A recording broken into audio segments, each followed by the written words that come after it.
Alright, 20... Nope. 16 May 23. 0520. OPSEC time. East Lancaster.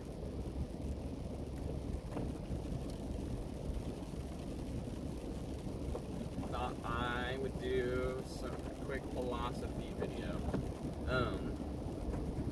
I've been thinking a lot about my future, especially future property and other living conditions. I hope the audio turns out on this. That'd be lame if it did. So when I get back from my mission, I want to live in my vehicle, and my ideal for that is a 3/4 ton truck or SUV. 3/4 ton truck with a bed cap, and maybe, no, definitely some way to access the cab without getting outside the bed cap. And then the bed cap has like locking, a really sturdy locking feature with like a big metal deadbolt or two, one on each side. Like, you can see the back window, picture that's the thing. One on this side and then one on the other side you can't see. It's like over here.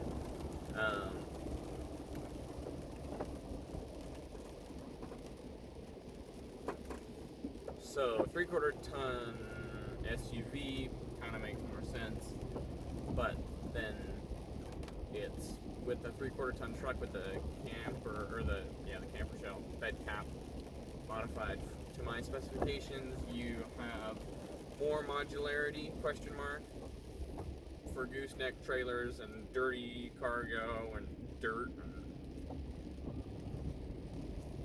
gravel and stuff like that, maybe, depending on how much I modify it.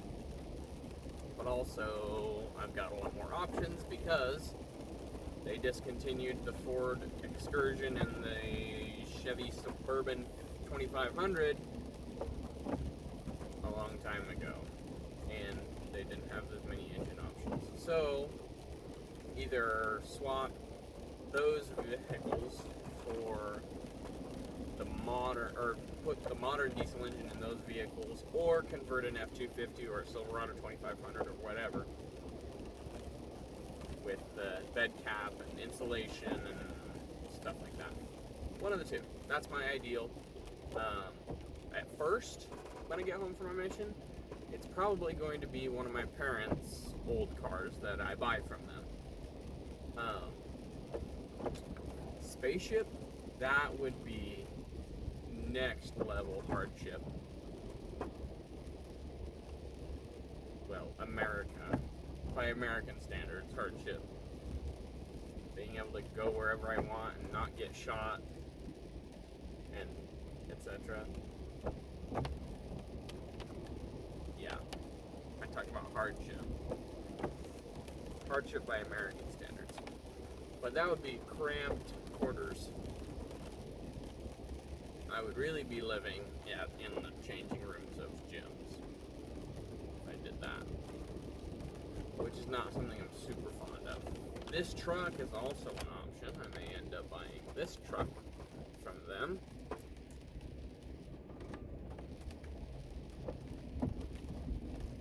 And putting a bed cap, or a bed cap on this truck. But this is a short bed. This is, I don't know, I guess it's a 6.5. No, it's a half ton. It's an F-150. I think the extended bed is 6.5 feet on half tons. I think that's the industry standard. So does that mean this is a 5.5 foot? I thought only the 1/4 ton trucks had a bed that short. But I've laid down in the bed, and that honestly sounds about right. I think it is a 5.5 foot bed. It is raining. I probably should have brought 2 pairs of gloves instead of just one, because I'm going to be touching wet stuff a lot. Cool. I also have to pee because I drank a quart of water this morning. Cool. So, that's one off, or that vehicle, living in my vehicle. And then, as that vehicle gets built out, with all the recovery equipment and 2 spare tires and all the things. Something I've been thinking about in particular is how to cook in and heat the vehicle. Propane seems like a good option. I can also just use the vehicle heaters, but I don't know how I feel about those. Well, I do.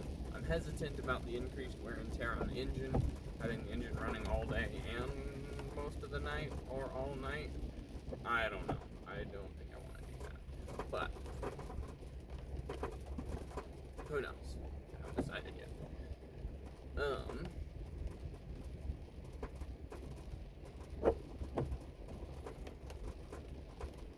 Yeah, or propane, having a little buddy heater running off of 1 pound Coleman propane tanks, or 20-pound barbecue grill style tanks, or two 20-pound ones, or a 40-pound one, or something like that. Yeah, that's an option. Air conditioning, maybe it's not worth it. Maybe I need to go European style, South America style, Brazil style, and just deal with it. Hashtag deal with it. Or I could get one of those Mr. Cool electric air conditioning things. I don't know if I'd have enough solar or onboard batteries tied into the alternator, so whenever the motor's running, it's charging the batteries. To power that for extended lengths of time. And certainly solar, man, I'd have to be charging those batteries a lot.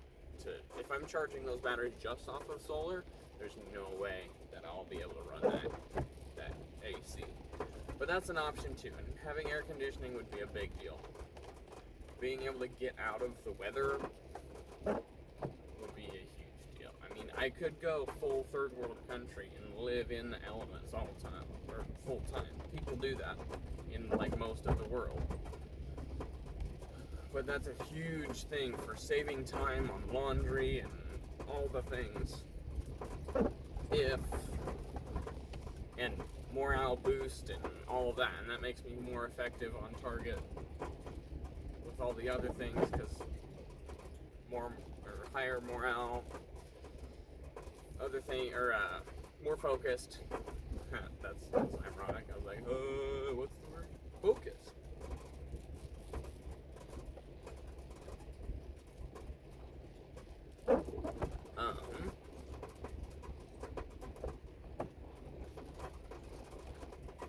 Squeaky. The bed is flexing independent of the cab like it does on pickup trucks. And it is squeaky when it does. Yeah, so I definitely need heat, for sure. Pacific Northwest, I need a heater to live. Or I need some sort of heat. I'd be fine in a sleeping bag, but that's not, I don't really want to live that way. I'm definitely going to have a sleeping bag.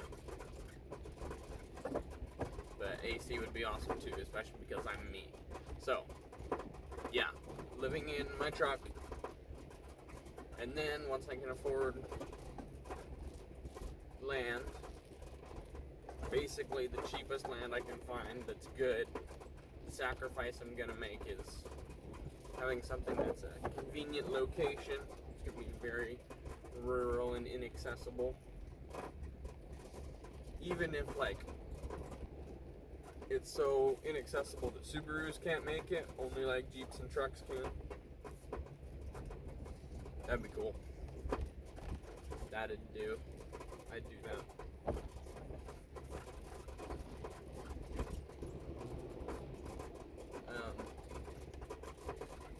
Yeah, and then once I'm on the land, I can live on my car on the land in my 3/4 ton SUV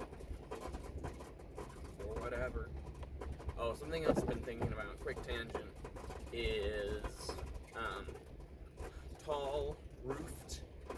I don't even know what sizes are in vans, but tall roofed vans like the Mercedes Sprinter 1500 and 2500.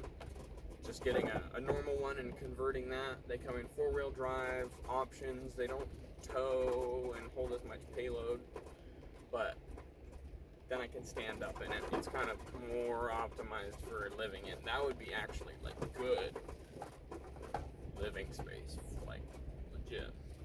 What are we at so far? 10 minutes and 30 seconds. It is raining outside, and so it's muddy and jungly. It's like, I don't know, it's probably like 70 degrees already. It's now 05:30. Man, yeah, and it's raining and muddy, like it feels like a jungle. I love boreal jungles. Much better than actual jungles where the tarantulas are the size of small dogs. And there's 8 million snakes everywhere. Hooray for the Pacific Northwest. Okay, so I was talking about stuff, I don't remember. Mercedes Sprinters. Yes, that's what I was talking about. So, yes, those are also a good option. They don't look cool. They're not as stealthy. They're taller. They don't have as low a center of gravity. They're not, they don't have as much, like I said, payload and towing capacity. Towing capacity, kind of no factor. Payload capacity, super important for me. So I don't know which of those I'd do. Thought I also had is having like a smaller vehicle, maybe like a vehicle that's more stealthy, more usable as just a personal vehicle as a daily driver, like a 3/4 ton SUV or a 3/4 ton truck with a bed cap. And then having like a rear engine school bus converted to Class A RV on my property, or maybe that's where I have my Mercedes Sprinter on my property, and then I've got more room. But then once I get into actual hard-sided fixed structures, certainly the most attractive thing for cost is shipping containers. I just talked to a company that's got locations in Tacoma, Portland, stuff like that, local-ish company. The used ones that have an unknown number of uses that have exterior visible cosmetic damage but are repaired and recertified back into spec are $3,200 for 40 footers. So maybe two of those butted up against each other lengthwise, the 40-foot sides touching. I hope I'm describing that in a way that's understandable. With a doorway in between them. So one is the bedroom plus bathroom plus something, and then the other one is living room, kitchen, entryway.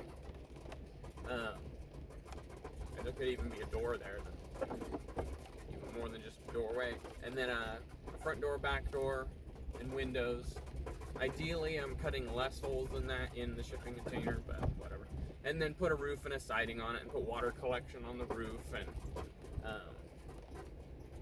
so on and so forth. Another option is like a shed to cabin conversion. I don't know if you've priced sheds lately. Again, it's 16 May 23. Probably has gotten worse whenever you're watching this. But they are freaking expensive. They're like the price of cars. So, basically just like build a small house. And because it's small, you don't have to build it to code. I probably will build it exceeding code anyway.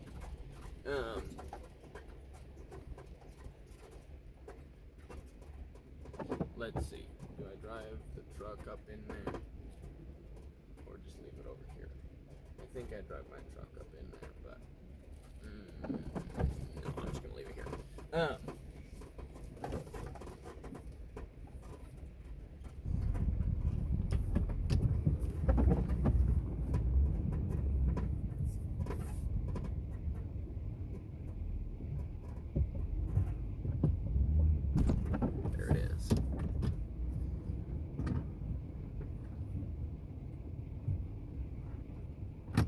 Okay. Shed to cabin conversion. Other options are. I could have sworn there was others. I don't know. And then something else. So something like that, some sort of non-standard, improvised-ish house that's inexpensive with no utilities, just raw land, gravel pad, shipping containers, or house that I built, mini house that I built. And then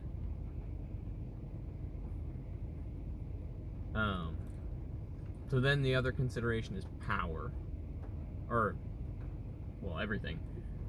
Utilities is the consideration. How do I heat the home, cook, air conditioning, plumbing, stuff like that. So I could put in like a 2,000 gallon propane tank for redundancy and emergency preparedness and stuff like that. Maybe 1 to 2,000 gallon propane tanks spread out, maybe not next to each other, because then if like a tree falls on both of them, kind of defeats the purpose, right? And then a septic tank, and then something else, right? That's maybe on the little bit more developed side of things, or that's on like the consumer level preparedness, right? So just stockpiling, just having more of consumables. Or you go one step further into like the production aspect. So that would be like a composting toilet, solar. That's still kind of in the consuming because they have a service life. But solar, and then heating with wood and cooking with wood, because it's the Pacific Northwest. That's the local fuel. That's the cheapest and most environmentally friendly way to build, and that's the renewable resource that's best to consume, especially because baby trees pull more oxygen out of the environment than mature trees, if that's something that's a huge factor for you. Yeah, so those are options, because I could heat and cook with a wood stove. I don't know how I would cook with a wood stove in the summer without heating my house. That would be miserable. I might have to figure something out for that. And then a solar array running and one of those electric Mr. Cool heaters. That'd have to be a big solar array, which would be very expensive. That would be like the cost of the property and the house combined, just in the solar, and it still may not be enough to run everything I need it to. Solar's awesome, but it's severely limited in its capability, even at a residential scale. And then people think they're using it at a commercial level. Nope. So maybe not. Having a wind turbine probably is even more expensive, but that's super cool. And then if we really want to fantasize, a hydroelectric facility, having my own dam, that'd be sick. That'd be millions of dollars probably, even for a small one. Yeah, I could heat using propane. Oh, I already said that, yeah. Heat using propane, cook using propane, that would work in the summer too.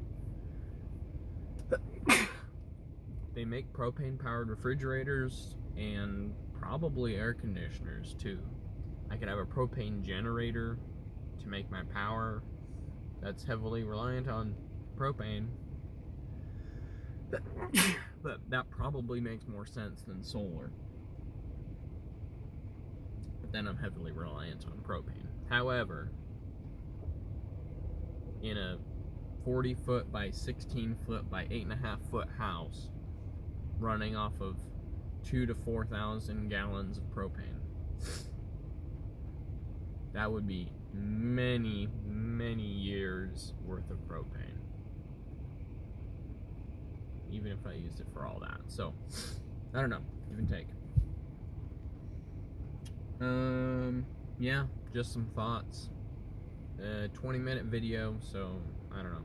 It shouldn't take too long to upload. There's a bunch of others I still need to get around to uploading. I'll do that after I get home from going like Lucas Bodkin. Target transition. Holy crap! I can't even like move my arms. Like my brain can't even process. I can't even move my arms. Right, imagine 5 targets or 6 targets. 1, 2, 3, 4, 5, 6. He goes like 1, 3, 2, 4, 2, 6. Right, 2 rounds. Skipping around. I can't even like move my arms at the correct, but that's bonkers. Okay. I'm gonna go do the T-Rex 50-round carbine Course-Fire. Oh yeah, it's raining. Dang it, I'm gonna have to keep the score sheet inside. Dang. Oh well. Alright.